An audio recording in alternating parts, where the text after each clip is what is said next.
He was supposed to be one of the good ones. A kid from Atlanta's South Side with quick feet and a warm smile, shaped by family discipline and high school dreams of NBA glory. Javaris Crittenton grew up in the same gym as Dwight Howard, both molded under the fluorescent buzz of Southwest Atlanta Christian Academy's hardwood court. Scouts compared his poise to that of a young Chauncey Billups. Sharp, controlled, the kind of floor general coaches crave. When the Los Angeles Lakers selected him in the first round of the 2007 draft, he was only 20. It was a dream sealed by bright lights and purple and gold promise. But somewhere between ambition and anger, that dream fractured. The rookie year should have been about learning from Kobe Bryant, absorbing Phil Jackson's calm philosophies, and building habits for a decade-long career. Instead, the business of basketball began to shuffle him around like a playing card. He was traded mid-season to Memphis, then again to Washington. With each move, something inside him shifted too. Resentment, insecurity, a growing need to prove himself in a league that seemed to move on without warning. By 2009, he was with the Wizards, playing in the shadow of Gilbert Arenas, a charismatic star with a mischievous streak. The locker room was loud, full of egos, jokes, and late-night card games. Crittenton, still young and prideful, found himself drawn into that orbit. It started, as these things often do, with money. A gambling game called Boo-Ray, some debts unpaid, and testosterone-fueled teasing between teammates. The exact words are lost to rumor, but what happened next became NBA legend for all the wrong reasons. One December morning in 2009, Gilbert Arenas walked into the locker room carrying a duffel bag filled with unloaded guns, setting them near Crittenton's locker as a dark joke. Crittenton, instead of laughing it off, allegedly responded by pulling out his own firearm. Nobody was shot. No one was hurt. But the image, two professional athletes pointing weapons at each other over a card game, became tabloid gold. The league suspended both men indefinitely. The story should have ended there. A cautionary tale of immaturity. But for Crittenton, it didn't. The NBA quietly moved on, as it always does. He tried to rebuild, short stints overseas, summer leagues, whispers of potential redemption. But the rhythm of his life no longer matched the rhythm of the court. Back in Atlanta, surrounded by old friends and old enemies, he began to slide into another world entirely. By 2011, rumors circulated that Crittenton had ties to street crews, that he'd lost money, and that he wanted revenge after being robbed. On August 19, 2011, he was driving through southwest Atlanta when he saw a man he believed had robbed him earlier that year. The neighborhood was familiar. Kids played on cracked sidewalks, the late summer air thick and restless. According to prosecutors, he fired from his black Chevy Tahoe, aiming at the supposed robber. But the bullet missed its target and struck a 22-year-old mother of four, Julian Jones, who happened to be walking nearby. Her death stunned the community. A bright, soft-spoken woman, gunned down for nothing more than proximity. Witnesses saw the SUV speed away. Within days, a murder warrant was issued. Crittenton disappeared. For nearly 2 weeks, he was on the run, tracked by U.S. Marshals across several states until they caught him in California, boarding a flight in Los Angeles. The mugshot that followed was jarring.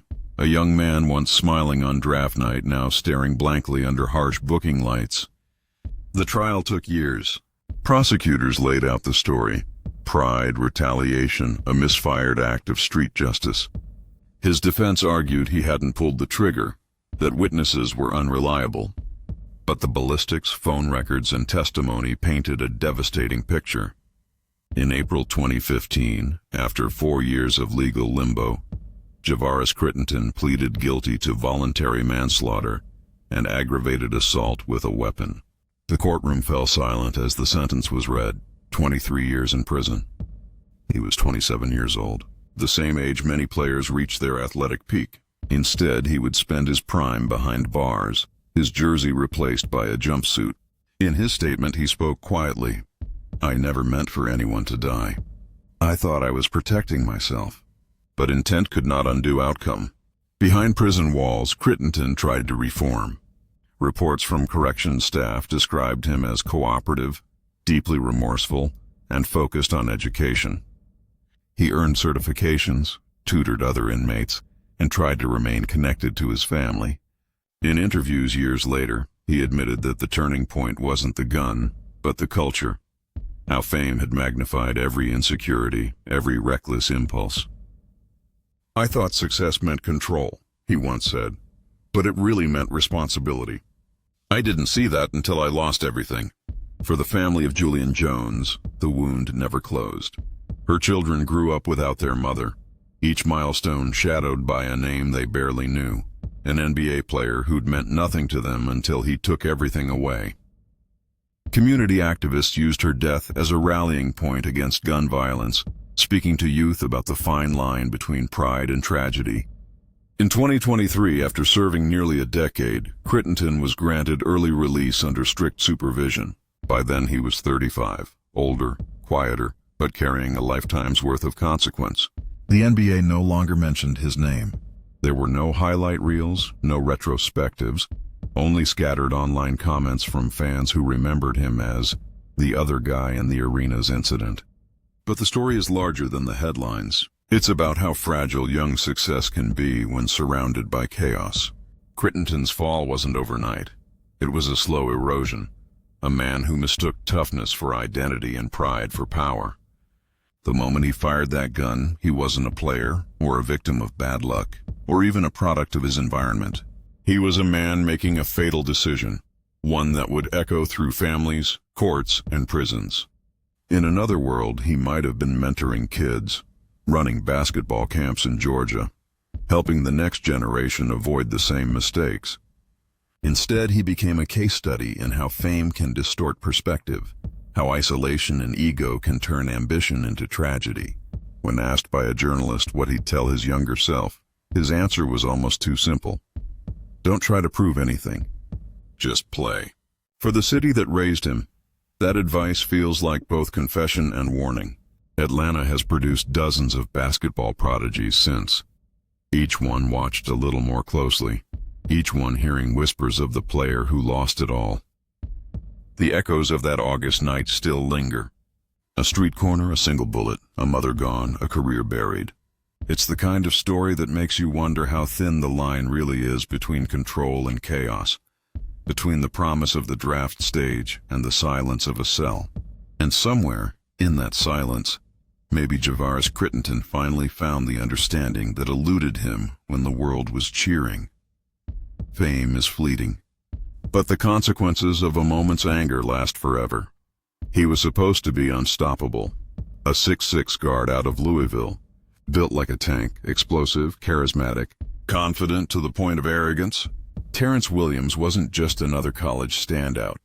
He was entertainment, swagger, highlight reels wrapped in muscle and bravado. When the New Jersey Nets drafted him 11th overall in 2009, analysts called him NBA ready. But as with many young men handed millions and adoration overnight, the cracks beneath the surface were already forming. Louisville's Rick Pitino once said Williams had a gift for chaos.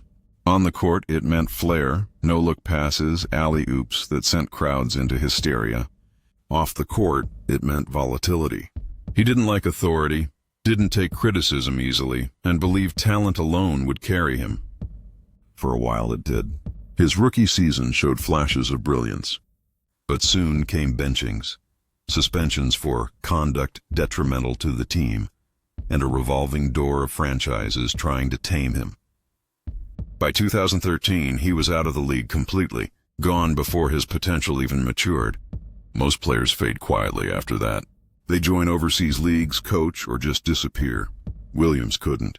He needed the lifestyle back, the money, the validation, the control.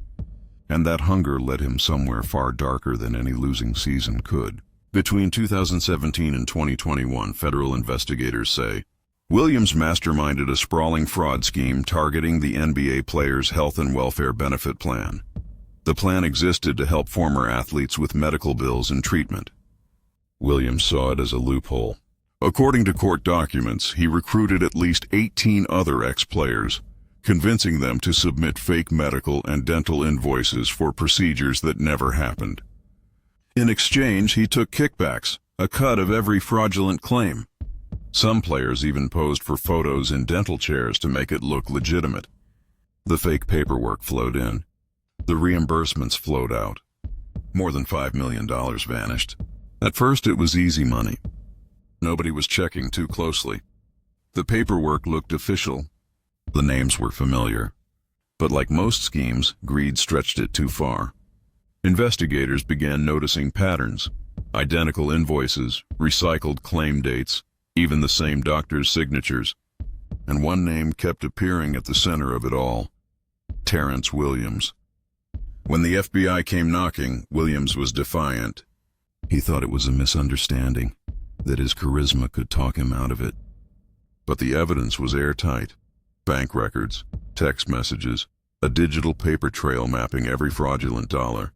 In some messages, he even threatened co-conspirators who hesitated to pay him his cut. He wasn't just participating. He was orchestrating. The trial unfolded like a slow-motion train wreck. Prosecutors painted him as manipulative and arrogant, a man who'd squandered not only his money but his moral compass. His defense team argued he'd been driven by desperation, that years of failed contracts and broken promises had left him depressed and unstable. But the judge wasn't moved. The facts stood. He'd used the system meant to protect his peers, turned brotherhood into business, and used charm as a weapon. In August 2023, Williams stood in a Manhattan federal courtroom wearing a simple gray suit, expression tight but unbroken. The sentence: 10 years in federal prison. The judge's words echoed through the chamber. You had it all, and you threw it away for greed. Williams nodded once, maybe out of respect, maybe out of defiance. When reporters asked if he had anything to say, he muttered, "Everybody makes mistakes. Some of us just make them louder." For the league, it was a public embarrassment. 18 former players were implicated, some small names, some big. But Williams was different. He wasn't just another participant. He was the architect. His fall symbolized something larger, the darker side of the transition every athlete dreads. One day, you're the center of the arena, and the next, the phone stops ringing. For some, that silence is unbearable. In prison, the rhythm of his days changed. No roaring crowd, no cameras, just concrete, metal, and time. He reportedly started mentoring other inmates, even leading fitness sessions in the yard. But insiders said he still talked about basketball, how he could have been great if someone had believed in him longer, if he hadn't been labeled. The truth, though, is harder. The system gave him chances. Teams overlooked his temper, his ego, his lack of discipline. Each time he promised to change. Each time he didn't. Psychologists who study athlete behavior call it post-career identity collapse. That chasm between being someone and being no one. For players who define their worth by applause, the silence after the game ends can feel like death. Williams filled that silence with schemes, with a hunger for relevance that grew toxic. He didn't just want money. He wanted to matter again. The irony was bitter. The very plan he defrauded was meant to safeguard players like him, those struggling after fame faded. It was designed out of compassion, not opportunity. But compassion was the first casualty in his story. In interviews before his sentencing, he said something strange. People think I'm a villain, but I just wanted to survive. Survival for him had always been about control over his image, his finances, his narrative. Even when he was losing, he had to look like he was winning. Fraud gave him that illusion for a while, until reality stripped it away. Now, his name sits in the footnotes of NBA history, attached not to game-winning dunks but to federal indictments. The league rarely speaks of him except in cautionary tones during rookie seminars about financial responsibility. His highlight reels gather dust online, reminders of a player who could have been special. He will leave prison in his early 40s, older, perhaps wiser, but still carrying the shadow of what he did. There are whispers that he's writing a memoir, that he wants to tell his side. Maybe he will. Maybe the world will listen for a moment before scrolling past to the next scandal. What remains is a haunting pattern, repeated in sports again and again. Youth mixed with money. pride mixed with fear, talent mixed with temptation.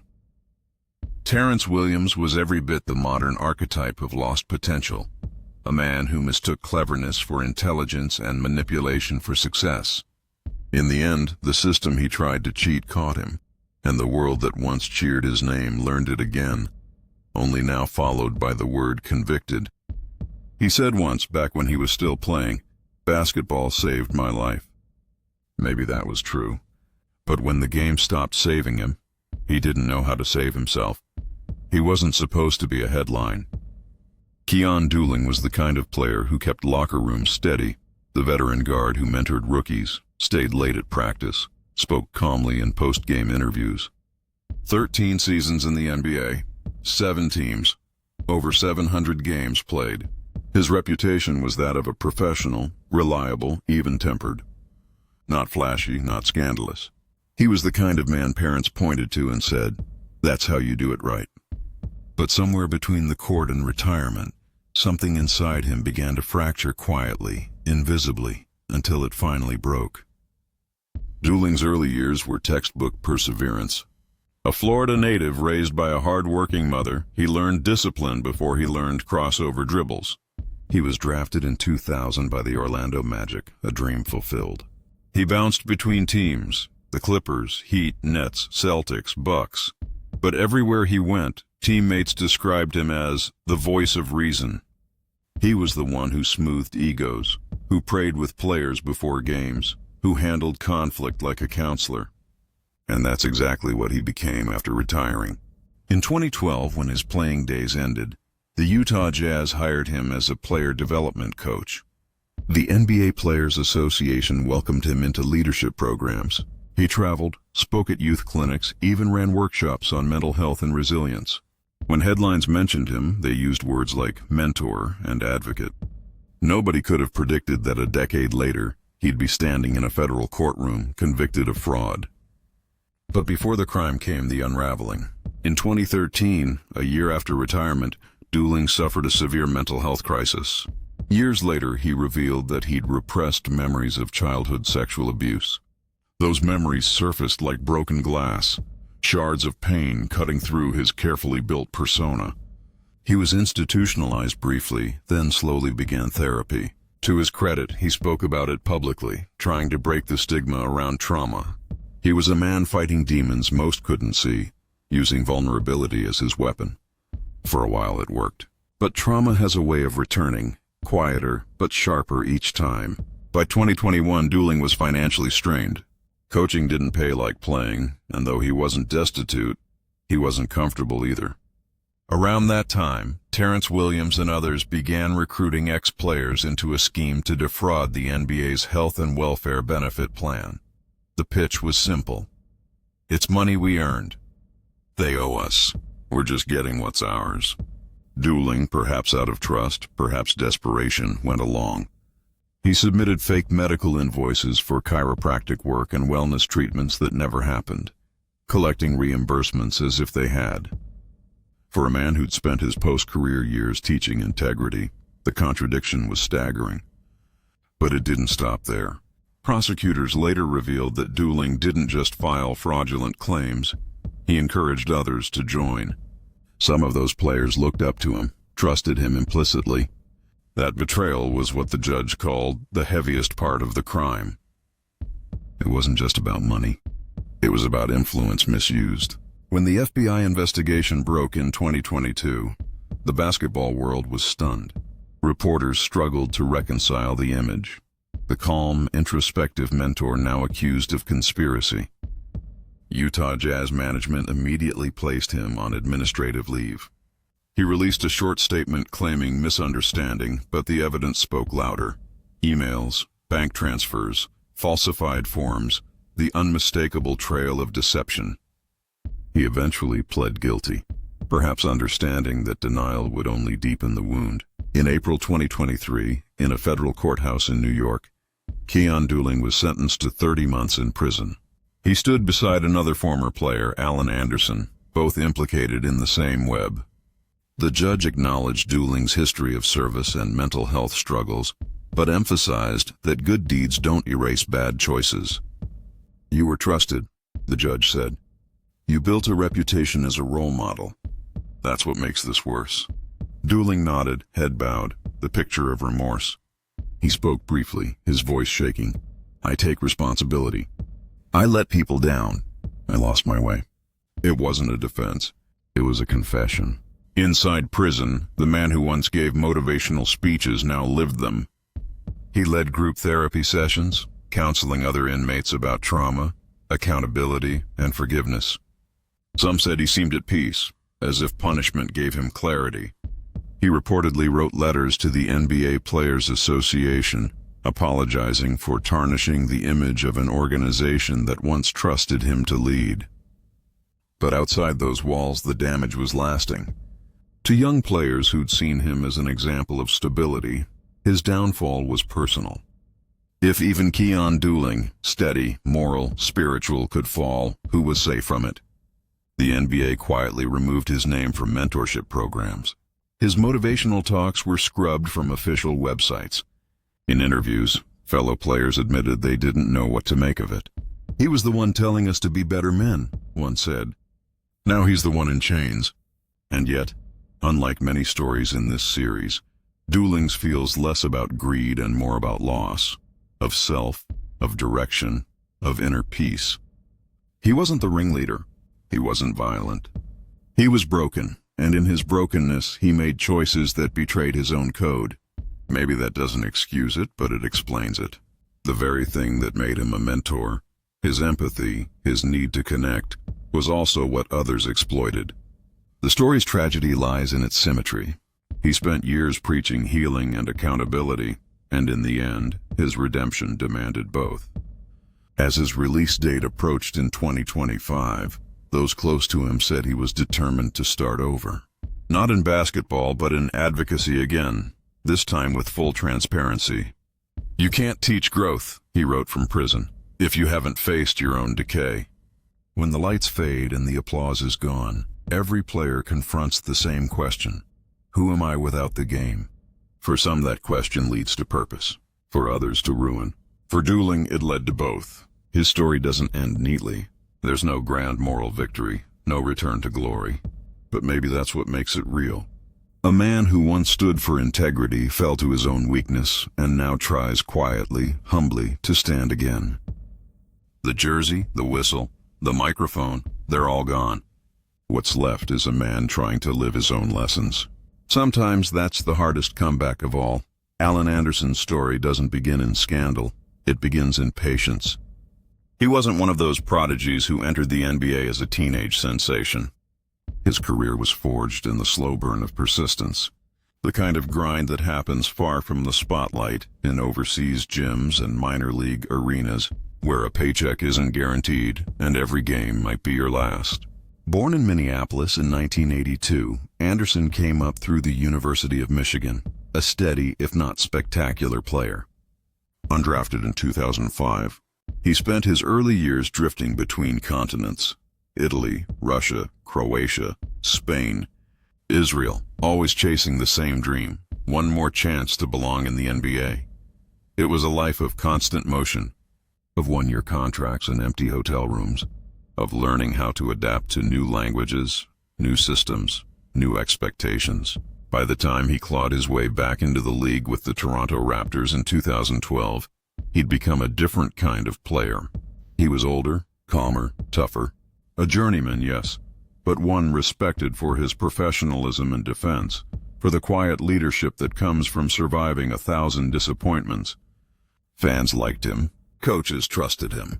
He wasn't a star, but he mattered. From 2012 to 2017, Anderson played for Toronto, Brooklyn, Washington, and the Clippers. His role was small but steady, a bench player who could defend wings and hit a corner three. For most, that would be enough. But when the checks stopped coming, reality hit with the force of something unspoken in professional sports. Retirement doesn't come with a roadmap. When he left the league, Anderson was in his mid-30s. He'd earned around $8 million during his career. Not a fortune, but enough to build a modest life. But the rhythm of the NBA, the flights, the per diems, the security, had vanished overnight. The transition from professional athlete to former player is often brutal. Days stretch empty, validation evaporates, and in that quiet, bad decisions echo louder. It started small. In 2017, Terrence Williams, another former player, was putting together something that looked, from the outside, like a harmless opportunity. The NBA's Health and Welfare Benefit Plan reimbursed players for medical and wellness treatments. If a retired player had an injury or therapy session, the plan would pay for it. Williams's idea was to file fake claims, false invoices for medical procedures that never happened, and pocket the money. He convinced others that the league owed them anyway, that it was victimless. "They take millions from us," he said. "We're just getting back what's ours." Anderson bit. He began submitting false invoices, bills for dental work, chiropractic sessions, and rehabilitation treatments that were entirely fabricated. Sometimes he'd send them through other ex-players. The reimbursements came fast, tens of thousands of dollars at a time. To someone trying to stabilize his post-career finances, it must have felt like a shortcut, a way to bridge the gap without hurting anyone. But the scheme grew. By 2021, over 20 former NBA players were involved. The fraud had become industrial. Fake clinics, falsified medical letters, coordinated bank transfers. And in that tangled network, Alan Anderson's name appeared not just as a participant, but as a facilitator. He helped others file their claims, taking a cut from their payouts. The irony wasn't lost on anyone. The steady journeyman, the quiet professional, now tied to a federal fraud case. In October 2021, the Department of Justice dropped the indictment. It read like a roll call of fallen names: Terrence Williams, Glenn Big Baby Davis, Tony Allen, Shannon Brown, and others. But buried among them was Anderson, charged with conspiracy to commit healthcare fraud and wire fraud. He didn't deny it. When the FBI confronted him, the evidence was overwhelming. Emails, falsified invoices, bank deposits. He cooperated, perhaps hoping honesty might soften the outcome. But the damage was done.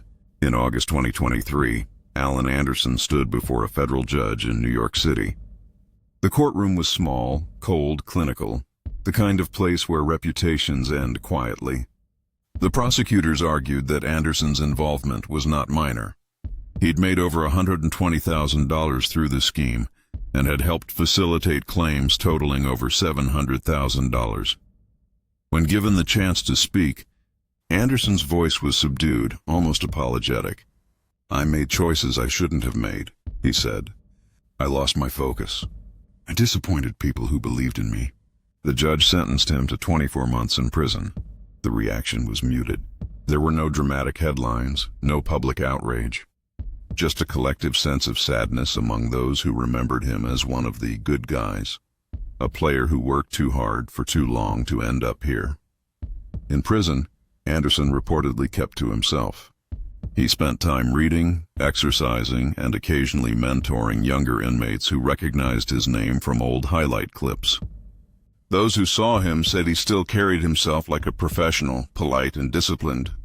The same quiet resilience that got him through European winters and NBA benches seemed to sustain him now, behind concrete walls. But when you strip away the details, his story becomes something much more universal. The loneliness of the post-athlete world. The NBA is not built for after. When the crowd stops cheering, the silence can feel unbearable. The routine of flight schedules and film study is replaced with questions no one teaches you to answer. Who am I without the game? What do I do now? Some players find new purpose: coaching, broadcasting, business.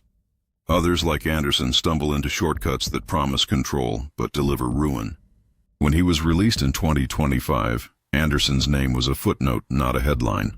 No team statements, no interviews, no second acts. Just a man trying to live quietly after the noise. But among former teammates, there was still affection. "Alan wasn't a bad guy," one said. "He just made a bad call." It's easy to moralize from a distance, to see his crime as greed. But if you look closer, it's about fear. Fear of irrelevance, of financial instability, of fading away. That fear, for many athletes, is far more dangerous than any opponent they ever faced on the court. Alan Anderson's downfall wasn't spectacular. It was quiet, ordinary, human. A slow erosion of judgment that led to a decision he can't undo. And maybe that's what makes his story so haunting. Not because he was evil, but because he was like so many others, just trying to hold on to a life that had already left him behind. When he walks out of prison, there won't be cameras waiting, just open air and silence. Somewhere a gym light hums. A basketball bounces in the distance. And for the first time in years, he won't chase it. Terrence Williams was supposed to be one of the next greats. The kind of player who had that rare combination of athleticism, swagger, and court vision that couldn't be taught. Born in Seattle in 1987, he came up during the golden era of Washington basketball, where neighborhood gyms were breeding grounds for talent, and every game felt like a proving ground. At the University of Louisville, he was electric. Flashy passes, thunderous dunks, highlight reels that made scouts lean forward. When the New Jersey Nets picked him 11th overall in the 2009 NBA draft, the future looked written. Terrence Williams would be a star. But the NBA has a cruel way of exposing what college and confidence can hide. Williams arrived in a locker room full of veterans and politics, where the excitement of potential quickly meets the grind of expectation. He was talented, yes, but inconsistent, erratic, and often at odds with coaches. The same bravado that made him magnetic on the court turned volatile behind the scenes. He clashed with management. He missed practices. He got benched. The league moves fast, and soon the energy that once made him special began to look like recklessness. Over 4 seasons, he bounced between the Nets, Rockets, Kings, and Celtics. Flashes of brilliance buried under attitude problems and dwindling minutes. By 2013, the NBA had moved on. Williams drifted. The dream that had consumed his entire youth was suddenly over. Overseas contracts came and went. The spotlight dimmed. By 30, he was another former athlete trying to navigate a world that no longer cared about his vertical leap or his potential. It's in that space, between fame and forgetfulness, that bad ideas grow. In 2017, Williams began planning a scheme. Not the kind that relied on a jump shot or defense, but manipulation. He discovered that retired NBA players could claim reimbursements for medical treatments under the league's health and welfare benefit plan. The process was simple. File proof of medical procedures, and the plan would pay back the expenses. Williams saw a loophole, and he decided to turn it into a business. He recruited others. Former players who were struggling, disillusioned, or just eager for quick money. He promised them easy payouts. All they had to do was send him their information, and he'd handle the paperwork. The treatments? Fake. The invoices? Forged. The clinics? Non-existent. Williams used template forms, complete with signatures of fake doctors and clinic letterheads that looked official enough to pass scrutiny. At first, the money flowed easily. Tens of thousands of dollars per claim. The NBA's benefit office processed them without much suspicion. These were, after all, former professionals, people who had spent years in the system. Williams took a cut from each reimbursement, usually 10 to 20%. He started living like he was still in the league. Expensive clothes, luxury rentals, Instagram photos that screamed success. But greed breeds sloppiness, and Williams couldn't resist the feeling of control the scam gave him. When some players hesitated or refused to pay him his share, he didn't back down. He threatened them. Text messages later presented in court showed him warning participants that he'd go to the feds first if they crossed him. What started as fraud turned into extortion. By 2020, the operation had grown to involve more than 20 former players, including familiar names, Glenn Big Baby Davis, Tony Allen, and Alan Anderson among them. The total claims reached nearly $5 million, but the more people involved, the more noise it made.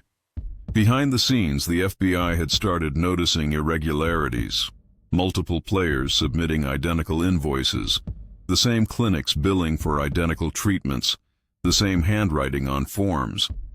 Quietly, they built a case. On October 7, 2021, the hammer fell. Federal prosecutors in New York unsealed an indictment charging Terrence Williams as the ringleader of a massive healthcare fraud and wire fraud scheme. The headline stunned the sports world. The former first-round pick, the man once hailed as a future franchise cornerstone, now stood accused of orchestrating a criminal network that stole from the very system built to protect players' health. When agents showed up at his home, Williams didn't resist. The arrogance that once defined him seemed to evaporate. His mugshot told a story the highlight reels never could. Tired eyes, years of disillusionment, and a hollow kind of acceptance. In court, prosecutors painted him as a manipulator, someone who preyed on the trust of his peers. He'd used his NBA connections to recruit, his charisma to convince, and his threats to control.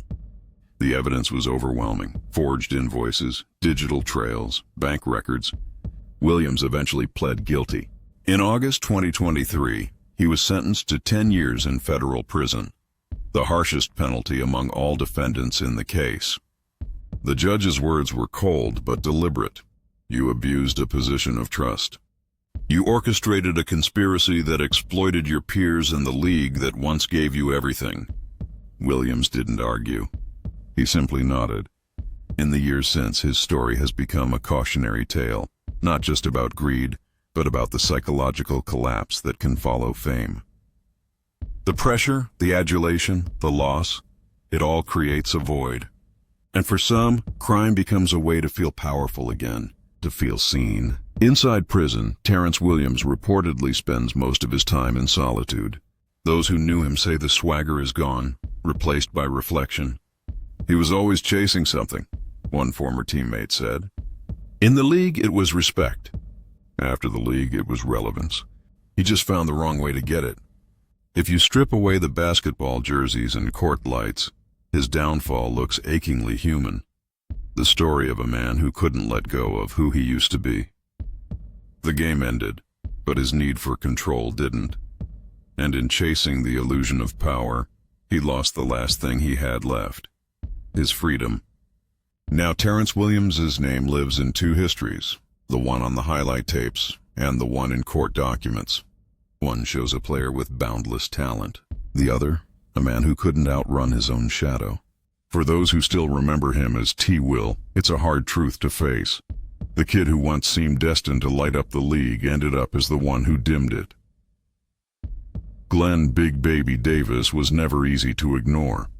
At 6'9" and nearly 300 pounds, he carried himself like a force of nature. All energy, all charisma, a giant who smiled as hard as he played. Born in Baton Rouge, Louisiana in 1986, Davis grew up in the heat of Southern basketball culture, where every driveway hoop was a test of toughness and pride. By the time he led LSU to the 2006 NCAA Final Four, his name had become legend in the state. He was the lovable big man with soft hands and a big heart, the kid everyone wanted to root for. When the Boston Celtics drafted him in 2007, it felt like a perfect fit. He joined a roster with legends, Kevin Garnett, Paul Pierce, Ray Allen, and learned the game under Doc Rivers. He was the rookie who brought levity to a locker room full of veterans, a spark plug who could score in the post and keep spirits high. His nickname, Big Baby, came from childhood, but in Boston it became a brand. Fans chanted it with affection. In 2008, when the Celtics won the NBA championship, Davis stood on the confetti-covered floor, tears in his eyes. He'd made it. He'd climbed from Baton Rouge to the top of the basketball world. But what happens when the lights fade, when the laughter and cheers no longer follow? That's the part no one prepares you for. As the years passed, Davis became a journeyman, traded to Orlando, then Los Angeles. He still produced, but the magic was gone. The game was changing. Smaller, faster players were taking over. His size became a liability. Injuries piled up. By 2015, he was out of the league entirely. He was only 29. For a while, he tried to keep up the image. Flashy cars, parties, the smile that always sold confidence. But behind that facade was someone lost, someone who didn't know how to exist without the game. He talked about comebacks, about maybe joining the Big Three League or returning overseas, but nothing stuck. Then came the drift, the slow slide into chaos that fame, when it curdles, often brings. In 2018, police in Aberdeen, Maryland, pulled over Davis after receiving a report of a suspicious vehicle. Inside, they found $92,000 in cash and a briefcase filled with marijuana. Davis was arrested for drug possession and distribution. The image of Big Baby, the joyful, goofy champion, now had a mugshot to match it. He posted bail, then made things worse, posting a defiant Instagram video eating fried chicken on a private jet, insisting, "Don't believe all that." It was funny, bizarre, and sad all at once. A man performing confidence while everything around him crumbled. The case was quietly settled, and Davis seemed to disappear again. But behind the scenes, something bigger was unfolding. In 2021, federal prosecutors revealed a massive healthcare fraud scheme involving over a dozen former NBA players, all accused of submitting fake medical invoices to the league's health and welfare benefit plan. Among the names was Glenn Davis. His alleged role: filing for medical procedures that never happened, including dental and chiropractic work totaling over $100,000. To investigators, Davis wasn't a mastermind. He was a participant, one of several who had been recruited into the operation by Terrence Williams. But the evidence was damning: falsified claims, emails, bank deposits. The same name that once appeared in championship box scores was now printed in federal indictments. When the charges hit, Davis reacted with disbelief. He insisted he was innocent, that the government had the wrong guy. He appeared on podcasts, smiling, joking, downplaying the accusations. But as the case developed, the laughter began to fade. In April 2023, he was convicted of conspiracy to commit healthcare and wire fraud. The judge didn't buy his charm. In 2024, Glenn Big Baby Davis was sentenced to 40 months in federal prison. It was a devastating end to a story that began in celebration. The man who once danced on the court, who lifted trophies and hugged fans, was now confined to a cell. He'd gone from the heart of the garden to a concrete block, from parades to silence. Inside, Davis reportedly kept the same energy, still joking, still trying to lift others' spirits. But when the cell door closed, the weight of it all settled in. For the first time in his life, there was no crowd, no coach, no noise, just consequence. The irony wasn't lost on anyone who followed his career. He had always been larger than life, the guy who laughed loudest, loved hardest, played with joy. But that joy had blinded him. Fame had insulated him from accountability. When the applause stopped, he was still performing, still playing the same role long after the game had ended. His downfall wasn't rooted in malice. It was rooted in denial. The inability to see that the world had changed, that he wasn't invincible, that he could lose. When reporters later asked those close to him what went wrong, one old teammate said something haunting. Big Baby never learned how to stop being Big Baby. The NBA gave him that name, but prison made him live it. In the end, Glenn Davis became another name in a list no one ever wanted to join. A former champion undone not by injury or age, but by poor choices and pride. And yet, in interviews from prison, he still smiled. "I messed up," he admitted, "but I'll bounce back. That's what I do." Maybe he believed it. Maybe he needed to. But somewhere out there, a fan still watches that 2008 highlight, the one where Davis hits a game winner and sprints down the court roaring, pure joy spilling out of him, and wonders how that same light ever dimmed so completely. It's the tragedy of fame. It gives and then it forgets. And for Glenn Big Baby Davis, forgetting who he was might have been the only way to survive what he became. There was a time when Shannon Brown seemed untouchable, a symbol of speed, talent, and Hollywood shine. He had the build of a sprinter and the hops of a video game character. When he took flight for one of those gravity-defying dunks, it didn't look human. It looked inevitable. Born in Maywood, Illinois in 1985, Brown grew up with a basketball in his hand and the streets watching. At Proviso East High School, he was a legend, a McDonald's All-American who played with fearlessness, a hometown hero who made people believe escape was possible. At Michigan State, under Tom Izzo, he became the embodiment of athletic flair. His energy, his hustle, his highlight reels, they all spoke of promise. When the Cleveland Cavaliers selected him in the first round of the 2006 NBA draft, it was validation. But for Shannon Brown, the NBA wasn't just a dream fulfilled. It was a door into a world that would eventually blur reality and fantasy in ways he could never have imagined. He bounced around at first, from Cleveland to Chicago to Charlotte, trying to find footing. Then, in 2009, everything changed. The Los Angeles Lakers needed energy off the bench. They traded for Brown, and suddenly the world saw him again. Under the bright lights of Staples Center, wearing purple and gold beside Kobe Bryant, he became a fan favorite. He wasn't just playing basketball, he was performing it. His dunks were poetry in motion, his confidence magnetic. When he soared for that iconic fast break slam against the Hawks, the crowd erupted. Even Kobe smiled.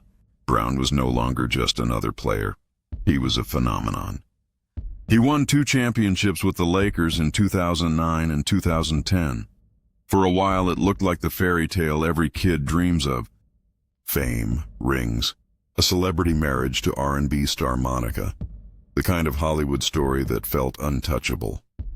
But the truth about fame is that it never tells you when it's leaving. By 2013, his playing time had dwindled. The league was moving on. Younger, faster, cheaper talent replacing veterans like him. His stints with the Suns, Knicks, and Heat came and went. The NBA, once his universe, slowly pushed him out of orbit. By 2015, he was out of the league entirely. That kind of exit leaves scars. One day you're cheered by thousands. The next, your phone stops ringing. The silence becomes suffocating. And for Brown, that silence grew loud enough to drown out reason. In May 2020, the story broke that stunned fans who still remembered him for those purple and gold dunks. Shannon Brown had been arrested in Georgia, charged with aggravated assault after allegedly firing a rifle at 2 people. The incident took place in Tyrone, a quiet suburb south of Atlanta. According to police reports, a couple had been house hunting in the area. They saw a for sale sign and entered a gated property, believing it was open for viewing. Inside, they were confronted by Brown, who lived there. He reportedly told them to leave, and as they walked back to their car, he allegedly fired multiple shots in their direction. No one was injured, but the damage was done. When police arrived, Brown told them he thought the couple was breaking in. The officers searched the home and found shell casings. He was arrested and charged. The mugshot hit the internet and the comments poured in. How did he end up here? This can't be the same guy who played with Kobe. It was surreal. The once electric dunker now reduced to another grim headline. Friends described Brown as private, even reclusive after his NBA exit. The marriage that once made him a tabloid favorite had ended. The fame had faded. The adrenaline of competition, the identity of being a Laker, all of it was gone. And in its place, isolation. A man trying to defend something, maybe his home, maybe his pride, maybe just a sense of control in a life that had spun off course. The legal process dragged on for months. The charges were later reduced, but the reputation damage was irreversible. Brown avoided prison time, but the story left a permanent mark. He never returned to basketball in any meaningful way. No coaching, no commentary, no farewell tour, just silence. Those who knew him said he became a ghost of his former self. He still lived in Georgia, mostly out of the public eye. Once in a while, a clip of him would circulate, playing in a charity game, smiling, looking older but at peace. But the world had moved on. For a man whose life was once defined by lift, the ability to rise above everyone else, his downfall was cruelly poetic. The same gravity he defied for years finally caught up to him. But there's another truth in Shannon Brown's story. One that speaks to something deeper about athletes and the collapse of identity. When you spend your entire life being applauded for one thing, what happens when you can't do it anymore? When the crowd disappears and you're left with silence, who are you then? Brown's fall wasn't about malice. It wasn't greed or corruption. It was confusion. A moment of fear, a flash of anger, and a life that never quite recovered from the dissonance of being adored and then forgotten. Today, his name surfaces occasionally, usually in nostalgia threads or "Where are they now?" discussions. But to those who watched him play, the memory remains. The man who could fly. The man who once brought 20,000 people to their feet with a single leap. And maybe that's the saddest part. Not the arrest, not the decline, but how easily a legacy can be reduced to one mistake. Somewhere in an old gym, a kid still tries to mimic his dunks, not knowing how much those moments cost him later. The rise was spectacular. The fall, quiet and tragic. For Shannon Brown, the air up there was never the problem. It was what waited. For him when he came back down, Sebastian. Telfair's story was supposed to be the blueprint for the next generation. The rise of a street legend who would leap from asphalt courts to NBA glory. He was born in Brooklyn in 1985, in the same housing projects that raised his cousin, Stephon Marbury, another prodigy who made it from the playgrounds to the pros. But even in that legacy's shadow, Sebastian had his own light. By his junior year at Abraham Lincoln High School, he was a phenom. A point guard with impossible handles, an effortless jumper, and the kind of charisma that could make a crowd believe in him. He wasn't just good, he was chosen. ESPN followed him. Magazines called him the next great New York guard. Jay-Z showed up at his games. Kids wore his number 31. When he skipped college and declared for the 2004 NBA draft, the hype was electric. The Portland Trail Blazers picked him 13th overall. Brooklyn had its first teenage superstar since Marbury, a boy from the blocks who had made it. But fame at 18 is a dangerous kind of inheritance. The spotlight that lifts you can also scorch you. Telfair entered the league at a time when every mistake became a headline. He was small by NBA standards, 6 feet tall, barely 170 pounds, and the grown men guarding him treated him like a rookie who needed to earn his place. His quickness was still there, his heart still fierce, but the league is merciless. The pressure to prove himself to justify the hype began to crush him. He bounced from Portland to Boston, then Minnesota, then Los Angeles. There were flashes of brilliance, a 20-point game here, a dazzling assist there, but never the consistency that superstardom required. The kid who once ruled Coney Island now looked like he was drowning in it all. The cameras faded, the endorsement deals disappeared, and the world that once called him a savior began to move on. Then came the first crack, 2006. Telfair was pulled over in New York after a traffic stop. Police found a loaded handgun wrapped in a towel. He claimed he didn't know it was there. The media frenzy was brutal. He was fined, suspended, and the narrative shifted from rising star to troubled guard. He managed to hold on in the league for several more seasons, but the label stuck. In 2007, while playing for the Celtics, his name surfaced again in another gun-related incident. By 2010, he was a journeyman, bouncing between teams, no longer a headline, just a name on a bench. He was still young, still trying, but the dream was fading fast. When the NBA finally let him go, he wasn't ready to let it go back. He played in China, in the G League, in whatever corner of the basketball world would have him. But the glory he once knew, the cameras, the fame, the Brooklyn pride, was gone. The kid who had once been promised the world now stood on its margins, watching. And then, like so many others who couldn't find footing after fame, came the fall. In June 2017, just before dawn, police in Brooklyn pulled over Telfair's vehicle for driving with its headlights off. When they approached, they found a loaded .45 caliber handgun, a 9mm pistol, a ballistic vest, and several rounds of ammunition. There was also marijuana in the car. The arrest report read like something out of a bad movie, the kind that ends before you want it to. Telfair was charged with multiple counts of illegal weapon possession, a serious felony in New York City. But it wasn't the first time, and the court system remembered. In 2019, after a 2-year legal process, he stood in a Brooklyn courtroom, facing 2 years in prison.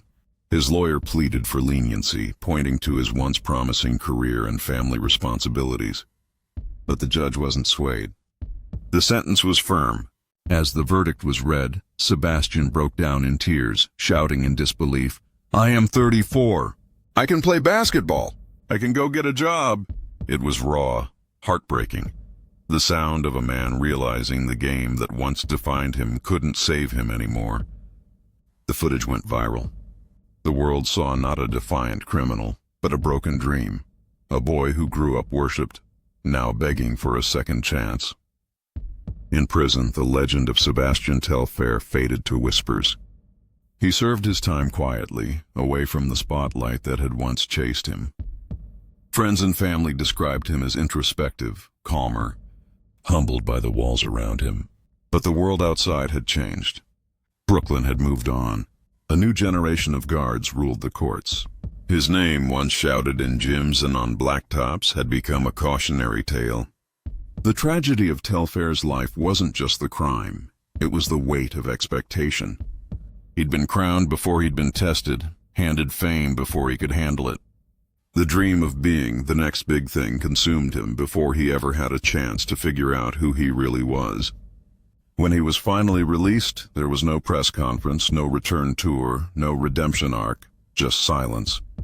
He slipped out of view, a ghost of what could have been. Yet in Coney Island, you can still find the murals, fading, chipped by time, but still there. The kid with the ball, the promise of greatness. For the people who grew up watching him, he's not a failure. He's a reminder of how thin the line is between legend and lesson. Because in the end, Sebastian Telfair didn't just lose a career, he lost the narrative. The story stopped being about how high he could rise, and started being about how fast he fell. And for a kid who once made Brooklyn believe, that might be the cruelest fall of all. Delonte West was never supposed to become a tragedy. He was the kind of player fans admired, gritty, tough, with a chip on his shoulder that made him magnetic to watch. Born in Washington, D.C. in 1983, he came from a working-class family and carried the quiet toughness of someone who'd had to fight for everything. He played ball on cracked concrete courts, where the rims rattled and the winters bit through thin gloves, and by high school he'd built a reputation as a fearless scorer who never backed down. At St. Joseph's University, he found his rhythm beside Jameer Nelson. Together they formed one of the most lethal backcourts in college basketball. The 2003-2004 season was their masterpiece, 27 straight wins, an undefeated regular season, and a near shot at the Final Four. West's confidence, poise, and unshakable cool caught the attention of NBA scouts. In 2004, the Boston Celtics drafted him 24th overall. For a kid from a tough background, it should have been a fairy tale. But there were cracks from the start. Quiet ones, the kind most people couldn't see. Delonte suffered from bipolar disorder, something that, in the macho culture of early 2000s basketball, wasn't talked about. He tried to manage it privately, sometimes through medication, sometimes through silence, and sometimes not at all. The NBA spotlight is a harsh place for someone battling demons you can't see. On the court, he was fire, a tough defender, a smart shooter, a man who could take a hit and keep coming. But off the court, instability began to creep in. There were mood swings, moments of brilliance followed by sudden disappearances, whispers about strange behavior. Coaches tried to help, teammates tried to understand, but the league doesn't have patience for anything that distracts from the game. He was traded first to Seattle, then Cleveland, where for a brief moment it looked like everything was going right again. Playing alongside LeBron James, West had finally found his stride. The 2008-09 season was his peak, averaging double figures, helping the Cavaliers dominate the East, and earning respect as one of the league's toughest competitors. But as the camera zoomed in, the pressure did too. His mental health deteriorated, and he started missing practices, showing up late, withdrawing from teammates. Then came the story that broke him. A rumor, unconfirmed but explosive. that he'd been involved in a personal scandal with LeBron's family. The media feasted on it. Whether it was true or not didn't matter. The damage was done. His reputation shattered overnight. By 2009, he was spiraling. That September, police in Maryland pulled him over for a traffic violation. What they found would define the rest of his life. Inside his motorcycle's guitar case were 3 loaded weapons: a 9mm pistol, a .357 Magnum, and a shotgun. It sounded surreal, like a dark joke gone wrong. The headlines were merciless. Delonte West arrested with arsenal. He was charged with weapons offenses and sentenced to home detention, community service, and counseling. But what the courts couldn't fix was the damage to his career. The NBA, already wary of him, began to pull away. He tried to come back, playing for the Mavericks, bouncing around between leagues, even briefly joining a Chinese team. But his mental health battles overshadowed every attempt at redemption. By the mid-2010s, Delonte West was gone from the NBA entirely. What followed were the years that turned him from a forgotten player into a tragic headline. Fans started seeing pictures, blurry, heartbreaking photos of West wandering the streets, disoriented, homeless, sometimes barefoot, sometimes bruised. One image, taken in 2016, showed him begging on the side of a Maryland highway. Another surfaced in 2019, showing him being beaten in the street. The internet reacted with shock and pity. How could someone who once played next to LeBron James end up like this? The truth was crueler. Delonte's illness had consumed him, and without the structure of basketball, he was adrift. His family tried to help. Former teammates reached out. But help doesn't always reach the places pain hides. In 2020, the story took a turn. A new photo surfaced. Delonte, disheveled and lost, standing on a Dallas street corner, holding a sign asking for change. The image went viral again, and this time, someone decided to act. Mark Cuban, owner of the Dallas Mavericks, personally found him, brought him to a hotel, and arranged for him to enter rehab. For a while, it looked like the redemption arc might finally arrive. Cuban shared photos of West horseback riding at a rehabilitation center, smiling again, clean, working toward stability. Fans cheered. They wanted to believe in the comeback, in the idea that even someone so far gone could find peace again. But addiction and mental illness don't resolve like sports seasons. There's no final win, no neat scoreboard. Over the next few years, Delonte slipped in and out of recovery. Reports emerged that he was back on the streets again. Each time, the public's reaction softened. Less judgment now, more sorrow. He wasn't a scandal anymore.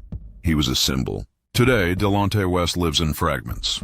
Sometimes in rehab, sometimes back home with family, sometimes lost again. Every few months, a new photo appears, another sighting, another reminder of how far he's fallen.